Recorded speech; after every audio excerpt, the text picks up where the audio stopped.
Radio Tehran, শুরু হচ্ছে বিশ্ব সংবাদ।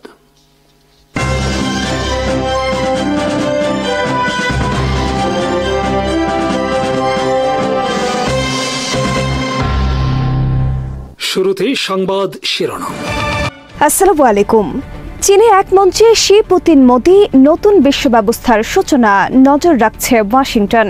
শত্রুতা ভুলে বন্ধুত্ব স্থাপনের ঘোষণা চীন ও ভারতের। গ্রেটা থুনবার্গের নেতৃত্বে ত্রাণ নিয়ে গাজার উদ্দেশ্যে বিশাল নৌবহরের যাত্রা স্পেন থেকে। হামাস মুখপাত্র আবু ওবায়দাকে হত্যার ঘোষণা ইসরায়েলের। ইউরোপকে ওয়ার পার্টি হিসেবে আখ্যায়িত মস্কোর। যুক্তরাষ্ট্রের সাথে হাত মিলিয়েছে চিরশত্রু দুই দেশ চীন ও ভারত। চীনা নেতা শি জিনপিং রোববার ভারতের প্রধানমন্ত্রীকে বলেছেন, তাদের দুই দেশের মধ্যে বন্ধুত্ব তৈরির সিদ্ধান্ত একটি সঠিক পছন্দ। জবাবে মোদি তাকে বলেছেন, তাদের বন্ধুত্বের সাথে জড়িত 280 কোটি মানুষের ভাগ্য। সিএনএন সহ যুক্তরাষ্ট্রের বিভিন্ন গণমাধ্যমে চীন ভারতের নতুন বন্ধুত্ব স্থাপনের ঘটনাকে মাইল ফলক এবং ঐতিহাসিক হিসেবে আখ্যায়িত করেছে। চিরবৈরী চীন ভারতের মধ্যে শত্রুতা ভুলে রাতারাতি বন্ধুত্বের পথে হাঁটার কারিগর হল ডোনাল্ড ট্রাম্পের শুল্ক যুদ্ধ। চীন ও ভারত উভয় দেশের বিরুদ্ধে ট্রাম্পের শুল্ক যুদ্ধের কারণে দেশ দুটি শত্রুতা ভুলে এক হতে বাধ্য হয়েছে। উভয় দেশ ট্রাম্পের চাপের কাছে নতি স্বীকার না করে ট্রাম্পের শুল্ক যুদ্ধ মোকাবেলার সিদ্ধান্ত নিয়েছে। তাদের সাথে রয়েছে রাশিয়া। এর ফলে এখন আন্তর্জাতিক বিভিন্ন মহলে বিশ্লেষণ চলছে, রাশিয়ার তেল আর শি জিনপিং এর হ্যান্ডশেক কতটা রক্ষা করতে পারবে ভারতকে তা নিয়ে। ভারত যে কেবল চীনের চিরবৈরী একটি দেশ তা নয়, বরং তারা ছিল চীনের বিরুদ্ধে যুক্তরাষ্ট্রের দীর্ঘদিনের কৌশলগত মিত্র। ভারতের প্রধানমন্ত্রী নরেন্দ্র মোদী 7 বছর পর শনিবার চীনে পৌঁছান। ওই দিনেই তিনি চীনা নেতার সাথে দ্বিপাক্ষিক বৈঠকে মিলিত হন। রোববার চীনের তিয়ানজিন শহরে সাংহাই কোঅপারেশন সম্মেলন মোদী এক মঞ্চে দাঁড়ান চীনা নেতা শি জিনপিং ও রাশিয়ার নেতা পুতিনের সাথে। এই মঞ্চে আরও উপস্থিত ছিল ভারতের আরেক চিরশত্রু পাকিস্তানের প্রধানমন্ত্রী শাহবাজ শরীফ। আর উপস্থিত ছিলেন তুরস্কের প্রেসিডেন্ট রিসেপ তাইয়েপ এরদোয়ান, মালয়েশিয়ার প্রেসিডেন্ট আনোয়ার ইব্রাহিম সহ 20টির বেশি দেশের সরকার প্রধান। ইন্দোনেশিয়ার প্রেসিডেন্টেরও সম্মেলনে যোগ দেওয়ার কথা থাকলেও দেশটির অভ্যন্তরীণ অস্থিতিশীল পরিস্থিতির কারণে শেষ মুহূর্তে তিনি সফর বাতিল করেন। সম্মেলনে দ্বিপক্ষীয় আলোচনার টেবিলে মোদির বিপরীতে মুখোমুখি বসে শি জিনপিং ঘোষণা দিলেন, আমাদের মধ্যে শত্রুতার পরিবর্তে দীর্ঘস্থায়ী বন্ধুত্ব স্থাপন করতে হবে, আর এটাই হলো সবচেয়ে ভালো পছন্দ। শি বলেন, বিশ্ব দ্রুত একটি রূপান্তরের মধ্য দিয়ে যাচ্ছে, আর এই ধরনের ঘটনা শতাব্দীতে একবার ঘটে থাকে। জবাবে মোদি বলেছেন, শত্রুতা ভুলে দুই দেশের বন্ধুত্বে দীর্ঘমেয়াদে নিয়ে যেতে আমরা অঙ্গীকারবদ্ধ। আমাদের বন্ধুত্ব হবে পারস্পরিক আস্থা ও বিশ্বাসের। তিয়ানজিন সম্মেলনে অংশগ্রহণকারী দেশগুলো নিজেদের মধ্যে বাণিজ্য, নিরাপত্তা, সহযোগিতা সহ বিভিন্ন বিষয়ে একসাথে কাজ করার বিষয়ে একমত হয়েছেন। রাশিয়ার সরকারি গণমাধ্যমের খবরে বলা হয়েছে, রোববার পুতিন এবং শি চীনের নতুন একটি বিশ্ব ব্যবস্থা গোড়াপত্তন করেছেন। নতুন এই বিশ্ব ব্যবস্থা হবে ন্যায়ভিত্তিক বহুকেন্দ্রিক একটি বিশ্ব, যেখানে থাকবে না যুক্তরাষ্ট্রের ডলার কেন্দ্রিক একক আধিপত্য। চীনা সম্মেলনে চীন ভারতের ঘনিষ্ঠতার প্রতি নজর রাখছে ওয়াশিংটন। শত্রুতা ভুলে চীন ভারতের এই নতুন সম্পর্ক উন্নয়নের চেষ্টা দক্ষিণ এশিয়া সহ এশিয়া প্যাসিফিক অঞ্চলের ভূ রাজনীতিতে বড় ধরনের পরিবর্তন আনতে যাচ্ছে। চীন ভারত অতীতে বেশ কয়েকবার বড় ধরনের যুদ্ধে লিপ্ত হয়েছে সীমান্ত ইস্যুতে। সর্বশেষ তাদের মধ্যে রক্তক্ষয়ী সংঘর্ষ ঘটে 2020 সালে গালওয়ান ভ্যালিতে। দুই দেশ একে অপরকে সামনে রেখে দীর্ঘদিন ধরে অস্ত্র প্রতিযোগিতা করে যাচ্ছিল। অপরদিকে বিশ্বে চীনের উত্থান রোধে যুক্তরাষ্ট্র দীর্ঘদিন ধরে চীনের বিরুদ্ধে ভারতকে একটি প্রভাবশালী দেশ হিসেবে গড়ে তোলার চেষ্টা করেছে, যার ফলে ভারত হয়ে ওঠে এই অঞ্চলে যুক্তরাষ্ট্রের অন্যতম কৌশলগত মিত্র। সে কারণে ভারতের সব ধরনের অপকর্ম ওয়াশিংটন দীর্ঘদিন ধরে নীরবে মেনে নিয়েছে। নিজেকে বিশ্বের সবচেয়ে বড় গণতান্ত্রিক দেশ দাবি করলেও ভারত বাংলাদেশে দীর্ঘ 1.5 যুগ ধরে মাফিয়া ও স্বৈরশাসক শেখ হাসিনাকে ক্ষমতায় টিকিয়ে রেখেছে এবং এবং বাংলাদেশের গণতন্ত্রকে গলা টিপে হত্যা করেছে। ভারতের সহায়তায় শেখ হাসিনা বাংলাদেশে গুম, খুন, গণহত্যা সহ মানবতা বিরোধী অপরাধ করেছে। শেষ পর্যন্ত 2024 সালে বাংলাদেশকে একটি গণতান্ত্রিক পথে রূপান্তরের উদ্যোগ নেয় ওয়াশিংটন, কিন্তু তাতে প্রবল বাধা হয়ে দাঁড়ায় ভারত। বাংলাদেশ ইস্যুতে নয়াদিল্লি ওয়াশিংটনের সাথে চূড়ান্ত অনমনীয় অবস্থান নেয় এবং শেষ পর্যন্ত বাইডেন প্রশাসন ঢাকাকে নয়াদিল্লির হাতে অর্পণ করে বিদায় নেয়, কারণ তারা ঢাকার সাথে সম্পর্ক রক্ষা করতে গিয়ে তাদের মিত্র নয়াদিল্লিকে খেপাতে চায়নি। অপরদিকে যুক্তরাষ্ট্রের নিষেধাজ্ঞা উপেক্ষা করে ভারত রাশিয়া থেকে S-400 মিসাইল সংগ্রহ করে 2020 সালে। একইভাবে নিষেধাজ্ঞা উপেক্ষা করে 3.5 বছর ধরে রাশিয়া থেকে জ্বালানি তেল কেনে ভারত। কিন্তু এত কিছুর পরেও বাইডেন প্রশাসন নয়াদিল্লির বিরুদ্ধে কোনো ব্যবস্থা নেয়নি, কারণ চীনকে মোকাবেলায় তাদের প্রয়োজন ছিল ভারতকে।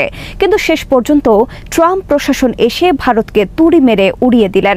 শিকল বেঁধে কার্গো বিমানে অবৈধ ভারতীয়দের ফেরত পাঠানো সহ বিভিন্ন ইস্যুতে ভারতকে চরম তুচ্ছ-তাচ্ছিল্য করলেন। রাশিয়া থেকে জ্বালানি তেল কেনার কারণে জরিমানা হিসেবে 25% শুল্ক সহ মোট 50% শুল্ক আরোপ করে ট্রাম্প প্রশাসন। আর এই ইস্যুতেই শেষ পর্যন্ত নয়াদিল্লি ওয়াশিংটন সম্পর্ক চূড়ান্ত তিক্ত আকার ধারণ করে। যে চীনের বিরুদ্ধে যুক্তরাষ্ট্র এতকাল পর্যন্ত ভারতকে দাঁড় করিয়ে রেখেছিল, সেই চীনের সাথে শেষ পর্যন্ত হাত মেলায় ভারত। ওয়াশিংটনের পক্ষ থেকে এর ফলাফল হিসেবে কি পদক্ষেপ নেওয়া হয় এবং ভারত যুক্তরাষ্ট্র সম্পর্ক শেষ পর্যন্ত কোথায় গিয়ে ঠেকে, তা নিয়ে কৌতূহলী এখন গোটা বিশ্ব। একই সাথে বিভিন্ন মহল আগ্রহ নিয়ে অপেক্ষা করছে দক্ষিণ এশিয়ায় এর প্রভাব বিষয়ে। তবে ভারতের সাথে যুক্তরাষ্ট্রের সম্পর্ক তিক্ত হওয়া এবং পাকিস্তানের সাথে যুক্তরাষ্ট্রের সম্পর্ক উন্নয়নের ফলে বাংলাদেশের জন্য খুলে গেছে এক অপার সম্ভাবনার দুয়ার। বিশ্লেষকদের মতে ওয়াশিংটন নয়াদিল্লি তিক্ততার ফলে বাংলাদেশের প্রতি ভারতের আধিপত্য ও প্রভাব হ্রাসে সহায়ক ভূমিকা পালন করবে। এদিকে নিউ ইয়র্ক টাইমসের এক খবরে বলা হয়েছে, চলতি বছরের শেষে কোয়াড সম্মেলনে যোগ দিতে ডোনাল্ড ট্রাম্পের ভারত সফরের কথা থাকলেও সেই সফর বাতিল করা হয়েছে উদ্ভূত পরিস্থিতির কারণে। হামাসের সামরিক শাখা কাসাম ব্রিগেডসের আলোচিত মুখপাত্র আবু ওবায়দাকে হত্যার দাবি করেছে ইসরায়েল। ইসরায়েল প্রতিরক্ষা মন্ত্রী রোববার এক বিবৃতিতে বলেছেন, শনিবার গাজার ব্রিমাল নেইবারহুডে এক হামলায় নিহত হয়েছে আবু ওবায়দা। আবু ওবায়দার আরও যত সহযোগী আছে তাদেরও হত্যা করা হবে। প্রত্যক্ষদর্শীরা গণমাধ্যমকে জানিয়েছেন, শনিবার ব্রিমলা নেইবারহুডে ইসরায়েলের হামলায় কমপক্ষে 7 জন নিহত ও 20 জন আহত হয়েছে। তবে হামাসের পক্ষ থেকে এখনো ইসরায়েলের এই দাবি স্বীকার করা হয়নি। এর আগে গত বৃহস্পতিবার ইসরায়েল ইয়েমেনে হামলা চালিয়ে হত্যা করেছে দেশটির প্রধানমন্ত্রী সহ মন্ত্রিসভার প্রায় সব সদস্যকে। একই সাথে নিহত হয়েছেন দেশটির সেনাপ্রধান। এদিকে ইসরায়েলের অবরোধ ভাঙার লক্ষ্যে 20টি জাহাজের একটি নৌবহর নিয়ে রোববার স্পেনের বার্সেলোনা থেকে ইসরায়েলের উদ্দেশ্যে রওনা দিয়েছে। এসব জাহাজে রয়েছে খাবার এবং কয়েকশো অ্যাক্টিভিস্ট। তাদের মধ্যে রয়েছেন বিশ্বে আলোচিত পরিবেশ কর্মী গ্রেটা থুনবার্গ। মধ্য সেপ্টেম্বরে এসব জাহাজের গাজা উপকূলে পৌঁছার কথা। তবে ইসরায়েল এসব জাহাজকে গাজায় ভিড়তে দেবে কিনা তা নিয়ে সংশয় রয়েছে, কারণ এর আগেও অনেকে জাহাজ ভর্তি খাবার ও অ্যাক্টিভিস্ট নিয়ে গাজায় ফেরার চেষ্টা করেছে, কিন্তু ইসরায়েল তাদেরকে গ্রেফতার করেছে। গ্রেটা থুনবার্গকেও এর আগে ইসরায়েল গাজায় প্রবেশ করতে দেয়নি। ইউরোপকে ওয়ার পার্টি হিসেবে আখ্যায়িত করেছে পুতিনের সরকারি অফিস কাম বাসভবন ক্রেমলিন। ক্রেমলিন মুখপাত্র দিমিত্রি পেসকভ রোববার গণমাধ্যমকে বলেছেন, ইউরোপ নামক ওয়ার পার্টি ইউক্রেন যুদ্ধ বন্ধের সবচেয়ে বড় বাধা। তারা চেষ্টা করছে এই যুদ্ধ চালু রাখার। তারা পুতিন ট্রাম্প শান্তি আলোচনার নস্যাতের সব ধরনের চেষ্টা করে যাচ্ছে। তারা জেলেনস্কিকে অব্যাহতভাবে উস্কানি দিয়ে চলছে রাশিয়ার সাথে কোনো ধরনের শান্তি চুক্তি না করার জন্য। তাদের এসব কর্মকাণ্ড কারো কাছে গোপন নয়। গোটা বিশ্ব দেখেছে হোয়াইট হাউসে ট্রাম্পের সাথে জেলেনস্কির বৈঠকের আগে ইউরোপের নেতৃবৃন্দ ট্রাম্পের সাথে ভিডিও বৈঠক করেছেন জেলেনস্কির পক্ষে। এমনকি জেলেনস্কিকে রক্ষায় তারা সবাই হোয়াইট হাউস পর্যন্ত ছুটে গেছেন। তারা ক্রমাগতভাবে ট্রাম্পের ওপর চাপ সৃষ্টি করছেন রাশিয়ার সাথে সমঝোতা না করার জন্য। ইউক্রেনের স্বার্থ রক্ষার নামে তারা যা করছেন তা ষড়যন্ত্র ছাড়া আর কিছুই নয়। ইউক্রেনে শান্তি মিশনের নামে ব্রিটেন এবং ফ্রান্স অনেক আগে থেকে সেনা পাঠানোর কথা বলে আসছে। আমরা এর তীব্র বিরোধী। দিমিত্রি পেসকভ বলেন, ইউক্রেন ইউক্রেন শান্তি আলোচনায় ইউরোপের ওয়ার পার্টি এমন সব প্রস্তাব দিচ্ছেন ট্রাম্প ও জেলেনস্কিকে, যা শান্তি আলোচনাকে বানচালের পথে নিয়ে যাচ্ছে। দিমিত্রি পেসকভ বলেন, এত কিছুর পরেও আমরা এখনও আলোচনার মাধ্যমে এই যুদ্ধ বন্ধে আগ্রহী। এদিকে ইউক্রেন প্রেসিডেন্ট ভলোদিমির জেলেনস্কি রোববার বলেছেন, রাশিয়ার অভ্যন্তরে বড় ধরনের হামলার প্রস্তুতি নিচ্ছি আমরা, আর এটি আমরা করব ইউক্রেনকে রক্ষার জন্য। অবশেষে ইসরায়েলের বিরুদ্ধে দাঁড়ালো রাশিয়া। গাজায় নেতানিয়াহুর বর্বরতাকে আন্তর্জাতিক আইনের স্পষ্ট লঙ্ঘন বলে উল্লেখ করেছে দেশটি। দীর্ঘদিন পর গাজার পক্ষে রাশিয়ার এই অবস্থানকে ভিন্ন চোখে দেখছে বিশ্লেষকরাও। যুক্তরাষ্ট্রের মিত্র ইসরায়েলের বিপক্ষে এতদিন কোনো অবস্থান না নিলেও এবার রাশিয়ার প্রতিক্রিয়া নতুন কিছুর ইঙ্গিত দিচ্ছে বলে মনে করছে তারা। ইসরায়েল সম্প্রতি ঘোষণা করেছে তারা পূর্ব জেরুজালেমে নতুন বসতি স্থাপন করবে। তবে দ্বিরাষ্ট্র সমাধানের আয়তায় পূর্ব জেরুজালেমে ফিলিস্তিনি রাষ্ট্রের ভবিষ্যৎ রাজধানী হিসেবে বিবেচিত এই এলাকায় বসতি নির্মাণ করলে ফিলিস্তিন রাষ্ট্রের প্রতিষ্ঠার সম্ভাবনা কঠিন হয়ে যাবে। ইসরায়েলের এই পরিকল্পনাকে ইওয়ান সেটেলমেন্ট প্ল্যান বলা হচ্ছে। পরিকল্পনা অনুযায়ী মা আলে আদমিম শহরের সঙ্গে অধিকৃত পশ্চিম তীর ও জেরুজালেমের সংযোগ স্থাপন করে পূর্ব জেরুজালেমের বিস্তার ঘটানো হবে।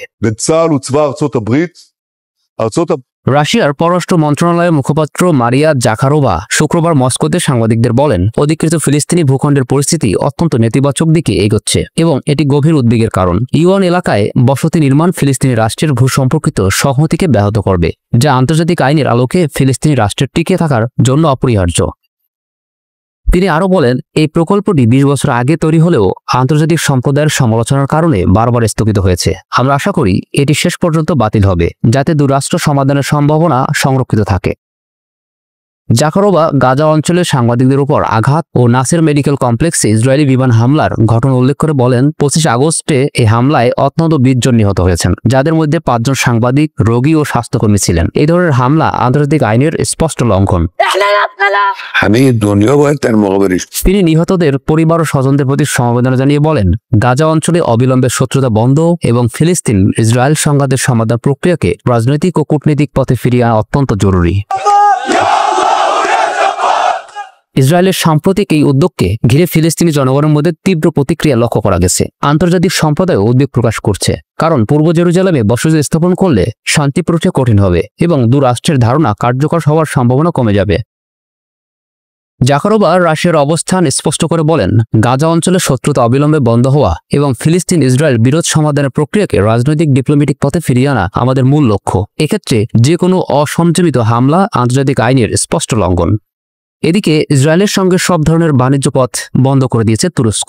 একই সঙ্গে দেশটির জাহাজ ও বিমানকে তুর্কি বন্দর ও আকাশসীমায় নিষিদ্ধ করছে। শুক্রবার সংসদে গাজা বিষয়ক বিশেষ অধিবেশনে তুরস্কের পররাষ্ট্রমন্ত্রী হাকান ফিদান বলেন, ইসরায়েল টানা ২ বছর ধরে গাজায় গণহত্যা চালাচ্ছে এবং মানবিক মূল্যবোধ উপেক্ষা করছে। এই কারণেই তুরস্ক বাণিজ্য সম্পূর্ণভাবে বন্ধ করার পাশাপাশি আকাশ ও সমুদ্রপথেও নিষেধাজ্ঞা দিয়েছে। গত বছর মে মাসে আঙ্কারা ইসরায়েলের সঙ্গে সরাসরি বাণিজ্য বন্ধ করে যুদ্ধবিরতি ও গাজায় মানবিক সহায়তা প্রবেশের দাবি জানিয়েছিল। ২০২৩ সালে দু দেশের মধ্যে বাণিজ্যের পরিমাণ ছিল প্রায় $৭০০ কোটি। প্রেসিডেন্ট রিসেপ তাইয়েপ এরদোয়ান আগে ইসরায়েলের কর্মকাণ্ডকে গণহত্যা আখ্যা দিয়ে প্রধানমন্ত্রী বেনিয়ামিন নেতানিয়াহুকে হিটলারের সঙ্গে তুলনা করেছিলেন। আল জাজিরার বিশ্লেষণে বলা হয়েছে, তুরস্ক শুধু গাজার মানবিক সংকট নয়, ইসরায়েলকে নিজেদের জাতীয় নিরাপত্তার হুমকি হিসেবে দেখছে। বিশেষ করে সিরিয়া ইসরায়েলের হামলাকে আঙ্কারা ইচ্ছাকৃতভাবে পুনর্গঠন বাধাগ্রস্ত করার প্রচেষ্টা হিসেবে মনে করছে। তুরস্ক মনে করছে, ইসরায়েলকে থামানো না হলে ভবিষ্যতে দুই দেশের মধ্যে সরাসরি সামরিক সংঘাত হতে পারে। চীনের উপর যুক্তরাষ্ট্রের বহু বছরের প্রযুক্তি নিষেধাজ্ঞায় এক অপ্রত্যাশিত পরিবর্তন এনে প্রেসিডেন্ট ডোনাল্ড ট্রাম্প গত মাসে এনভিডিয়াকে চীনা বাজারের জন্য তৈরি একটি গুরুত্বপূর্ণ এআই চিপ আবার বিক্রির অনুমতি দিয়েছেন। তবে বহুল প্রতীক্ষিত এই ছাড়ের পরও বেইজিংয়ের প্রতিক্রিয়ায় দেখা যায়নি কোনো ইতিবাচক সাড়া। উল্টো চীন চিপটিকে নিরাপত্তা হুমকি হিসেবে চিহ্নিত করেছে, এনভিডিয়াকে ব্যাখ্যার জন্য তলব করেছে এবং দেশীয় কোম্পানিগুলোকে এটি ব্যবহার না করার পরামর্শ দিয়েছে।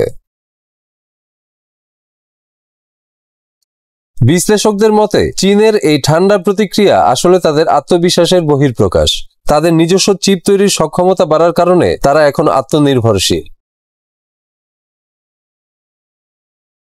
তাদের আচরণে স্পষ্ট বোঝা যায়, দেশটি এখন বিদেশি প্রযুক্তির উপর নির্ভরতা কমিয়ে একটি সম্পূর্ণ স্বনির্ভর সেমিকন্ডাক্টর শিল্প গড়ে তুলতে সর্বোচ্চ অগ্রাধিকার দিচ্ছে। তবে কূটনৈতিক হিসাব নিকাশের বিষয়টিও একেবারে উড়িয়ে দেওয়া যাচ্ছে না, কারণ হুয়াওয়ের মতো চীনা প্রযুক্তি প্রতিষ্ঠান ইতোমধ্যে এমন চিপ তৈরি করতে সক্ষম হয়েছে যেগুলোর কর্মক্ষমতা এনভিডিয়ার নতুন অনুমোদিত চিপের সমতুল্য বা কোনো কোনো ক্ষেত্রে আরও উন্নত। তবুও চীন এখনো সেই উন্নত মানের এআই প্রসেসরের জন্য অপেক্ষা করছে যেগুলো মার্কিন রপ্তানি নিয়ন্ত্রণের কারণে তাদের নাগালের বাইরে ছিল। মার্কিন নিষেধাজ্ঞা চীনের প্রযুক্তি উন্নয়নে এক বড় প্রেরণার উৎস হিসেবে কাজ করেছে। ট্রাম্পের প্রথম মেয়াদে হুয়াওয়ের উপর নিষেধাজ্ঞা আরোপের পর থেকে চীন তার নিজস্ব উদ্ভাবন ও চিপ উৎপাদনে দ্রুত গতিতে অগ্রসর হয়েছে। এই বিষয়ে মন্তব্য করতে গিয়ে বেইজিং ভিত্তিক প্রযুক্তি শিল্প সংগঠনের মহাপরিচালক ও শিল্প ও তথ্য প্রযুক্তি মন্ত্রণালয়ের উপদেষ্টা শিয়াং লিগান বলেন, চীনের ওপর বিধিনিষেধ দিলেই চীন থেমে যাবে এমন ধারণা ভুল। আমাদের নিজস্ব সক্ষমতা রয়েছে। নিরাপদ ও স্থায়ী চিপ সরবরাহ নিশ্চিত করতে হলে স্বদেশী উৎপাদনের উপর নির্ভর করতে হবে। চীনের লক্ষ্য যদিও আত্মনির্ভরতা, তবে বৈশ্বিক এআই প্রতিযোগিতায় যুক্তরাষ্ট্র এখনো অনেকটাই এগিয়ে আছে। বিশেষ করে জাতীয় নিরাপত্তা সংশ্লিষ্ট প্রযুক্তিগত দিকগুলোতে বেশি এগিয়ে আছে ট্রাম্পের দেশ। গাজায় এবার প্রতিরোধ যোদ্ধাদের প্রতিরোধে পিছু হটতে বাধ্য হয়েছে ইসরায়েলি সেনারা। শুধু তাই নয়, ইসরায়েলি সেনাদের বিরুদ্ধে কঠোর প্রতিরোধ গড়ে তুলেছে গাজার প্রতিরোধ যোদ্ধারা।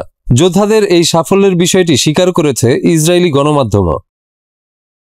ইসরায়েলি সেনাবাহিনী বলেছে, গাজা সিটিতে ফিলিস্তিনি যোদ্ধাদের সঙ্গে সংঘর্ষে একজন ইসরায়েলি সেনা নিহত এবং কমপক্ষে 11 জন গুরুতর আহত হয়েছে। এছাড়া লজিস্টিক কিছু সুবিধাও ধ্বংস করেছে প্রতিরোধ যোদ্ধারা। ইসরায়েলি গণমাধ্যমের খবরে বলা হয়েছে, ইসরায়েলি প্রতিরক্ষা বাহিনী আইডিএফ সেনা নিহতের তথ্য স্বীকার করেছে। তারা জানিয়েছে ওই হামলায় 4 সেনা নিখোঁজ রয়েছেন। অতিরিক্ত সেনা পাঠিয়ে তাদের খোঁজা হচ্ছে। শনিবার আল জাজিরার প্রতিবেদনে বলা হয়, গাজা সিটির জেইতুন এলাকায় হামাস যোদ্ধারা ইসরায়েলি সৈন্যদের উপর অতর্কিত হামলা চালায়। তীব্র গুলিবর্ষণের মধ্যে সৈন্যদের সরিয়ে নিতে ইসরায়েলি সেনাবাহিনী হেলিকপ্টার পাঠিয়েছে। সেখানে থেমে থেমে যুদ্ধ হয়। সর্বশেষ পরিস্থিতি এখনো অজানা। শুক্রবার এ ঘটনা ঘটে। ঘটনার পর ইসরায়েলি সেনারা হ্যানিবাল প্রোটোকল চালু করে, যা যুদ্ধক্ষেত্রে সেনাদের বন্দী হওয়া ঠেকাতে ব্যবহৃত হয়। হামাসের মুখপাত্র আবু ওবায়দা বলেছেন, গাজা দখলের মূল্য ইসরায়েলি সেনাদের রক্ত দিয়েই চুকাতে হবে। এ ধরনের অভিযানে আরও বেশি ইসরায়েলি সেনা বন্দী হওয়ার সম্ভাবনা বাড়ছে। সর্বশেষ মৃত্যুর ফলে যুদ্ধ শুরু হওয়ার পর থেকে গাজায় নিহত ইসরায়েলি সৈন্যের সংখ্যা 455 জনে দাঁড়িয়েছে। তবে হামাস যোদ্ধারা দাবি করছে, ইসরায়েল সেনা হতাহতের প্রকৃত সংখ্যা গোপন করেছে। নিহতের সংখ্যা আরও বেশি। এদিকে ইসরায়েলকে লক্ষ্য করে ক্ষেপণাস্ত্র ছুড়েছে ইয়েমেনের হুথি বিদ্রোহীরা। তবে সেটি ইসরায়েল পর্যন্ত পৌঁছাতে পারেনি। লক্ষ্যভ্রষ্ট হয়ে ক্ষেপণাস্ত্রটি সৌদি আরবে ভেঙে পড়ে। তবে এ বিষয়ে এখনো সৌদি আরবের কোনো প্রতিক্রিয়া পাওয়া যায়নি। শুক্রবার রাতে ইয়েমেনের ইরান সমর্থিত হুথি বিদ্রোহীদের ছোড়া একটি ব্যালিস্টিক ক্ষেপণাস্ত্র ইসরায়েলে প্রবেশে ব্যর্থ হয়েছে। হিব্রু গণমাধ্যমের খবরে বলা হয়েছে, ক্ষেপণাস্ত্রটি সম্ভবত সৌদি আরবে পড়েছে। ক্ষেপণাস্ত্রটির ধেয়ে আসার সময় ইসরায়েলে কোনো সতর্কতা জারি করা হয়নি এবং কোনো সাইরেনও বাজেনি। এর আগে বৃহস্পতিবার ইসরায়েলের হামলায় বেশ কয়েকজন শীর্ষ হুথি কর্মকর্তা নিহত হওয়ার পর এই ক্ষেপণাস্ত্র হামলাটি চালানো হয়েছে। দ্য টাইমস অফ ইসরায়েলের প্রতিবেদনে বলা হয়, ইয়েমেনের হুথি বিদ্রোহী সরকারের প্রধানমন্ত্রী আহমেদ আল রাহাওয়িকে হত্যা করেছে ইসরায়েল। রাজধানী সানায় ইসরায়েলি বিমান হামলায় তিনি নিহত হন। আহমেদ ইরান সমর্থিত ছিলেন এবং ইসরায়েলের বিরুদ্ধে সাম্প্রতিক হামলায় তিনি জড়িত বলে অভিযোগ উঠেছে। ইয়েমেনের আল জুমহুরিয়া চ্যানেল এবং আদেন আল গাদ সংবাদপত্র জানিয়েছে, হুথি প্রধানমন্ত্রী আহমেদ আল রাহাওয়ি একটি অ্যাপার্টমেন্টে ইসরায়েলি হামলায় নিহত হয়েছেন। পরে তার বেশ কয়েকজন সঙ্গীও নিহত হয়েছেন বলে জানা গেছে। এর আগে বৃহস্পতিবার আলাদা একটি হামলা হয়। 10 জ্যেষ্ঠ হুথি মন্ত্রীকে লক্ষ্য করে হামলা চালানো হয়েছিল। হুথি গোষ্ঠীর নেতা আব্দুল মালিক আল হুথির বক্তৃতা শুনতে রাজধানীর বাইরে একটি স্থানে জড়ো হয়েছিলেন। সে সমাবেশ লক্ষ্য করে সুনির্দিষ্ট হামলা হয়। ইসরায়েলকে লক্ষ্য করে ক্ষেপণাস্ত্র ছুড়েছে ইয়েমেনের হুথি বিদ্রোহীরা। তবে সেটি ইসরায়েল পর্যন্ত পৌঁছাতে পারেনি। লক্ষ্যভ্রষ্ট হয়ে ক্ষেপণাস্ত্রটি সৌদি আরবে ভেঙে পড়ে। তবে এ বিষয়ে এখনো সৌদি আরবের কোনো প্রতিক্রিয়া পাওয়া যায়নি। ইসরায়েলের সামরিক কর্মকর্তারা জানিয়েছেন, শুক্রবার রাতে ইয়েমেনের ইরান সমর্থিত হুথি বিদ্রোহীদের ছোড়া একটি ব্যালিস্টিক ক্ষেপণাস্ত্র ইসরায়েলে প্রবেশে ব্যর্থ হয়েছে। হিব্রু গণমাধ্যমের খবরে বলা হয়েছে ক্ষেপণাস্ত্রটি সম্ভবত সৌদি আরবে পড়েছে। ক্ষেপণাস্ত্রটির ধেয়ে আসার সময় ইসরায়েলে কোনো সতর্কতা জারি করা হয়নি এবং কোনো সাইরেনও বাজেনি। এর আগে বৃহস্পতিবার ইসরায়েলের হামলায় বেশ কয়েকজন শীর্ষ হুথি কর্মকর্তা নিহত হওয়ার পর এই ক্ষেপণাস্ত্র হামলাটি চালানো হয়েছে। দ্য টাইমস অফ ইসরায়েলের প্রতিবেদনে বলা হয় ইয়েমেনের হুথি বিদ্রোহী সরকারের প্রধানমন্ত্রী আহমেদ আল রাহাউইকে হত্যা করেছে ইসরায়েল। রাজধানী সানায় ইসরায়েলি বিমান হামলায় তিনি নিহত হন। আহমেদ ইরান সমর্থিত ছিলেন এবং ইসরায়েলের বিরুদ্ধে সাম্প্রতিক হামলায় তিনি জড়িত বলে অভিযোগ উঠেছে। ইয়েমেনের আল জুমহুরিয়া চ্যানেল এবং আদেন আল গাদ সংবাদপত্র জানিয়েছে হুথি প্রধানমন্ত্রী আহমেদ আল রাহাউই একটি অ্যাপার্টমেন্টে ইসরায়েলি হামলায় নিহত হয়েছেন। পরে তার বেশ কয়েকজন সঙ্গীও নিহত হয়েছেন বলে জানা গেছে। এর আগে বৃহস্পতিবার আলাদা কয়েকটি হামলা হয়। 10 জ্যেষ্ঠ হুথি মন্ত্রীকে লক্ষ্য করে হামলা চালানো হয়েছিল। হুথি গোষ্ঠীর নেতা আব্দুল মালিক আল হুথির বক্তৃতা শুনতে রাজধানীর বাইরে একটি স্থানে জড়ো হয়েছিলেন। সে সমাবেশ লক্ষ্য করে সুনির্দিষ্ট হামলা হয়। এদিকে গাজা সিটিতে ফিলিস্তিনি যোদ্ধাদের সঙ্গে সংঘর্ষে একজন ইসরায়েলি সেনা নিহত এবং কমপক্ষে 11 জন গুরুতর আহত হয়েছেন। এছাড়া লজিস্টিক কিছু সুবিধাও ধ্বংস করেছে প্রতিরোধ যোদ্ধারা। ইসরায়েলি গণমাধ্যমের খবরে বলা হয়েছে ইসরায়েলি প্রতিরক্ষা বাহিনী IDF সেনা নিহতের তথ্য স্বীকার করেছে। তারা জানিয়েছে ওই হামলায় 4 সেনা নিখোঁজ রয়েছেন। অতিরিক্ত সেনা পাঠিয়ে তাদের খোঁজা হচ্ছে। শনিবার আল জাজিরার প্রতিবেদনে বলা হয় গাজা সিটির জেইতুন এলাকায় হামাস যোদ্ধারা ইসরায়েলি সেনাদের উপর অতর্কিত হামলা চালায়। তীব্র গুলিবর্ষণের মধ্যে সৈন্যদের সরিয়ে নিতে ইসরায়েলি সেনাবাহিনী হেলিকপ্টার পাঠিয়েছে। সেখানে থেমে থেমে যুদ্ধ হয়। সর্বশেষ পরিস্থিতি এখনও অজানা। শুক্রবার এই ঘটনা ঘটে। ঘটনার পর ইসরায়েলি সেনারা হ্যানিবাল প্রোটেকশন চালু করে, যা যুদ্ধক্ষেত্রে সেনাদের বন্দী হওয়া ঠেকাতে ব্যবহৃত হয়। হামাসের মুখপাত্র আবু ওবায়দা বলেছেন গাজা দখলের মূল্য ইসরায়েলি সেনাদের রক্ত দিয়েই চুকাতে হবে। এ ধরনের অভিযানে আরও বেশি ইসরায়েলি সেনা বন্দী হওয়ার সম্ভাবনা বাড়ছে। সর্বশেষ মৃত্যুর ফলে যুদ্ধ শুরু হওয়ার পর থেকে গাজায় নিহত ইসরায়েলি সৈন্যের সংখ্যা 455 জনে দাঁড়িয়েছে।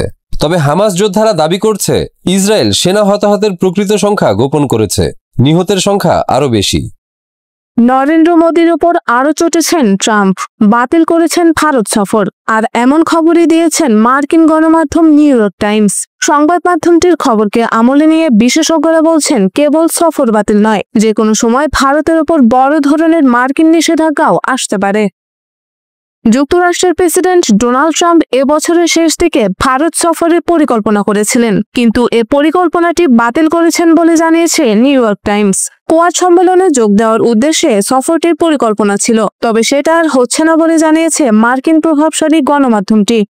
পত্রিকাটি জানায় ট্রাম্প জানুয়ারিতে দ্বিতীয় মেয়াদে শপথ নেওয়ার পরপরই তার প্রশাসন কোয়াড পররাষ্ট্রমন্ত্রীদের বৈঠকের আয়োজন করেছিল। সেই সময় তিনি ভারতের প্রধানমন্ত্রী নরেন্দ্র মোদীকে আশ্বস্ত করেছিলেন যে বছরের শেষ দিকে কোয়াড সম্মেলনে যোগ দিতে ভারত সফরে আসবেন। তবে শরতে তার ভ্রমণসূচিতে ভারত সফরের কোনো পরিকল্পনা নেই। এ বিষয়ে যুক্তরাষ্ট্র বা ভারতের পক্ষ থেকে এখনো আনুষ্ঠানিক কোনো মন্তব্য পাওয়া যায়নি।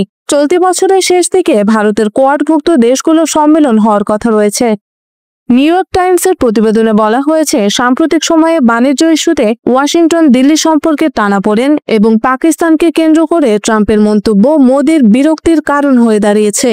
মে মাসে ভারত পাকিস্তানের সংঘাত থামাতে নিজের ভূমিকা ছিল বলে ট্রাম্পের দাবি দিল্লি সরাসরি প্রত্যাখ্যান করায় মার্কিন প্রেসিডেন্ট ভীষণ বিরক্ত। জুনে কানাডায় G7 সম্মেলনে মোদি ও ট্রাম্পের বৈঠক হওয়ার কথা থাকলেও ট্রাম্প আগেভাগে যুক্তরাষ্ট্রে ফিরে যান। পরে 17 জুন দুই নেতার টেলিফোনে 35 মিনিটের আলাপ হয়। সে সময় ট্রাম্প আবারও দাবি করেন ভারত পাকিস্তানের যুদ্ধবিরতিতে তার ভূমিকা ছিল এবং এজন্য পাকিস্তান তাকে নোবেল শান্তি পুরস্কারের জন্য মনোনীত করতে যাচ্ছে। প্রতিবেদনে বলা হয় ট্রাম্প মোদিকেও একই কাজের ইঙ্গিত দেন, তবে মোদি স্পষ্ট জানান যুদ্ধবিরতি হয়েছিল দুই দেশের পারস্পরিক আলোচনায়, যুক্তরাষ্ট্রের সম্পৃক্ততা ছাড়াই। এই মন্তব্যে ট্রাম্প অসন্তুষ্ট হলেও মোদির নীরস প্রতিক্রিয়া ও নোবেল প্রসঙ্গে আগ্রহ না দেখানো দুই নেতার সম্পর্কে তিক্ততা বাড়ায়। বিশ্লেষকদের মতে এর প্রভাব পড়েছে দ্বিপাক্ষিক সম্পর্কেও। শুধু রাশিয়া থেকে তেল কেনা নয়, বরং এই টানাপোড়েনের জেরেই ভারতের উপর অতিরিক্ত শুল্ক আরোপ করেছে যুক্তরাষ্ট্র। আর এসব কারণ মিলিয়ে ট্রাম্প ভারত সফর বাতিল করেছেন বলে ধারণা করা হচ্ছে। এদিকে মার্কিন প্রেসিডেন্ট ডোনাল্ড ট্রাম্পের আরোপ করা বেশিরভাগ বৈশ্বিক শুল্ককে অবৈধ ঘোষণা দিয়েছে যুক্তরাষ্ট্রের ফেডারেল আপিল আদালত। আদালতের দেওয়া রায়ে বলা হয় ট্রাম্প জরুরি অর্থনৈতিক ক্ষমতা আইনের অধীনে এসব শুল্ক আরোপ করেছিলেন, কিন্তু আইনটি প্রেসিডেন্টকে এ ক্ষমতা দেয় না। শুল্ক আরোপের ক্ষমতা কেবল কংগ্রেসের হাতে রয়েছে। রায়ের ফলে ট্রাম্পের বিশ্বব্যাপী আরোপ করা 10% রেসিপ্রোকাল ট্যারিফ এবং কানাডা, মেক্সিকো ও চীনের উপর আরোপিত শুল্ক বাতিল হতে পারে। তবে ইস্পাত ও অ্যালুমিনিয়ামের উপর শুল্কের মতো কিছু ব্যবস্থা বহাল থাকবে, কারণ সেগুলো অন্য ক্ষমতার ভিত্তিতে আরোপ করা হয়েছিল। আদালত রায় কার্যকর হওয়ার তারিখ 14 অক্টোবর পর্যন্ত পিছিয়ে দিয়েছে, যাতে হোয়াইট হাউস চাইলে সুপ্রিম কোর্টেও যেতে পারে। এদিকে আদালতের এই রায়কে ট্রাম্প রাজনৈতিক পক্ষপাতদুষ্ট বলে সমালোচনা করেছেন। তিনি বলেছেন, যদি এই সিদ্ধান্ত বহাল থাকে তবে যুক্তরাষ্ট্র অর্থনৈতিকভাবে ধ্বংস হয়ে যাবে। আইনজীবীরা সতর্ক করে বলেছেন, শুল্ক বাতিল হলে জাতীয় নিরাপত্তা, অর্থনীতি ও পররাষ্ট্রনীতিতে বড় ধরনের প্রভাব পড়তে পারে। বিশ্লেষকরা বলছেন, বিষয়টি এখন প্রায় নিশ্চিতভাবেই সুপ্রিম কোর্টে যাবে। সেখানে ট্রাম্পের সঙ্গে নিয়োগ করা 3 জন সহ মোট 6 জন রিপাবলিকান বিচারপতি রয়েছেন। ভারত সফলভাবে অগ্নি-5 নামের একটি ব্যালিস্টিক ক্ষেপণাস্ত্রের পরীক্ষা চালানোর 1 সপ্তাহ আগেই পাকিস্তান ঘোষণা দিয়েছিল তারা আর্মি রকেট ফোর্স কমান্ড নামে একটি নতুন বাহিনী গঠনের উদ্যোগ নিচ্ছে। ভারতের ক্ষেপণাস্ত্র মোকাবিলার রক্ষাকবচ কি তাহলে এবার পাকিস্তানের হাতে? গত মে মাসে ভারতের সঙ্গে 4 দিনের সংঘাতে পরমাণু শক্তিধর দেশ পাকিস্তান তাদের সামরিক কৌশলের কিছু দুর্বলতা উপলব্ধি করে। পাকিস্তানের প্রধানমন্ত্রীর ভাষ্যমতে নতুন গঠিত এই বাহিনী আধুনিক প্রযুক্তিতে সজ্জিত হবে এবং শত্রুকে 4 দিক থেকে আঘাত হানতে সক্ষম থাকবে। পাকিস্তানের প্রচলিত যুদ্ধ ক্ষমতা বৃদ্ধির ক্ষেত্রে এটি একটি গুরুত্বপূর্ণ মাইলফলক। পাকিস্তানের সরকারি এক বিবৃতিতে জানানো হয়, নতুন গঠিত এই কমান্ড মূলত প্রচলিত ক্ষেত্রে ক্ষেপণাস্ত্র ব্যবস্থাপনা ও মোতায়েনের তত্ত্বাবধান করবে। প্রতিরক্ষা বিশ্লেষক তালাত মাসুদ মনে করেন, ভারত পাকিস্তান সংঘাতের প্রেক্ষাপটে পাকিস্তানের সামরিক সক্ষমতা আরও জোরদার করার ধারাবাহিক প্রক্রিয়ার অংশ হিসাবেই এই সিদ্ধান্ত নেওয়া হয়েছে। আধুনিক যুদ্ধ ব্যবস্থায় যেখানে ড্রোন ও ক্ষেপণাস্ত্র প্রধান হাতিয়ার হিসেবে ব্যবহৃত হচ্ছে, সেখানে ইসলামাবাদ অনেকটা পিছিয়ে পড়েছে। সেই ঘাটতি পূরণেই আর্মি রকেট ফোর্স কমান্ড গঠন করা হয়েছে। ARFC মূলত স্বল্প ও মাঝারি পাল্লার প্রচলিত ক্ষেপণাস্ত্র নিয়ন্ত্রণ করবে। ARFCর হাতে বর্তমানে ফাতেহ 1 ও ফাতেহ 2 রকেট রয়েছে। মে মাসের সংঘাতে এগুলো ব্যবহারও করা হয়েছিল। এর পাশাপাশি হাতফ 1 ও আবদালি ক্ষেপণাস্ত্রও রয়েছে। এগুলোর পাল্লা 500 কিলোমিটারের কম। এদিকে ভারত সম্প্রতি সফলভাবে অগ্নি-5 নামের ব্যালিস্টিক ক্ষেপণাস্ত্রের পরীক্ষা চালিয়েছে। এটি একটি মাঝারি পাল্লার ক্ষেপণাস্ত্র। 20 আগস্ট ভারতের পক্ষ থেকে জানানো হয়, উড়িষ্যা রাজ্যের বে অফ বেঙ্গল উপকূলের পরীক্ষা কেন্দ্র থেকে এই ক্ষেপণাস্ত্রটি উৎক্ষেপণ করা হয়। অগ্নি-5 ক্ষেপণাস্ত্রটির দৈর্ঘ্য 17.5 মিটার এবং ওজন প্রায় 50,000 কেজি। এটি 1000 কেজির বেশি পারমাণবিক বা প্রচলিত ওয়ারহেড বহন করতে সক্ষম। এটি 5000 কিলোমিটারের বেশি দূরত্বের লক্ষ্যবস্তুতে আঘাত হানতে পারে এবং এটি ঘন্টায় প্রায় 30,000 কিলোমিটার বেগে ছুটতে পারে, যা একে বিশ্বের দ্রুততম ব্যালিস্টিক ক্ষেপণাস্ত্রগুলোর কাতারে নিয়ে গেছে। তবে বিশেষজ্ঞরা মনে করছেন, ভারতের এই সর্বশেষ ক্ষেপণাস্ত্র পরীক্ষা মূলত পাকিস্তানকে নয়, বরং চীনকে লক্ষ্য করে পরিচালিত। যদিও যুক্তরাষ্ট্রের শুল্ক নীতি ঘোষণার পর ভারত আবার চীনের সঙ্গে সম্পর্ক উষ্ণ করার চেষ্টা করছে। তথাপি সামরিক দিক থেকে ভারত এখনো চীনকেই সবচেয়ে বড় হুমকি হিসেবে বিবেচনা করে। অগ্নি-5 ক্ষেপণাস্ত্রের পরিসরের মধ্যে এশিয়ার অধিকাংশ অঞ্চল এবং চীনের উত্তরাঞ্চল ছাড়াও ইউরোপের কিছু অংশও পড়ে। 2012 সালের পর এটি ভারতের 10ম পরীক্ষা এবং 2024 সালের মার্চের পর প্রথম। এই পরীক্ষাটি এমন এক সময়ে হয়েছে যখন ভারতের প্রধানমন্ত্রী Narendra Modi Shanghai cooperation organisation SCO এর সম্মেলনে যোগ দিতে চীন সফরে যাচ্ছেন। দীর্ঘদিনের সীমান্ত বিরোধের পর কিছুটা সম্পর্ক উন্নয়নের আভাস মিললেও বাস্তবতা হলো দুই দেশের মধ্যে সম্পর্ক এখনো জটিল ও উত্তেজনাপূর্ণ। এদিকে মার্কিন প্রেসিডেন্ট ডোনাল্ড ট্রাম্প ভারতের পণ্যে দ্বিগুণ শুল্ক আরোপ করেছেন, কারণ ভারত রাশিয়া থেকে তেল কেনা অব্যাহত রেখেছে। তবে এসব রাজনৈতিক চাপ ও কূটনৈতিক উষ্ণতার মাঝেও ভারতের সামরিক কৌশল স্পষ্ট, চীনই তাদের প্রধান প্রতিপক্ষ। শ্রোতা বন্ধুরা, বিশ্ব সংবাদে এই ছিল আমাদের সর্বশেষ আয়োজন। সঙ্গে থাকার জন্য আপনাদের সবাইকে অসংখ্য ধন্যবাদ।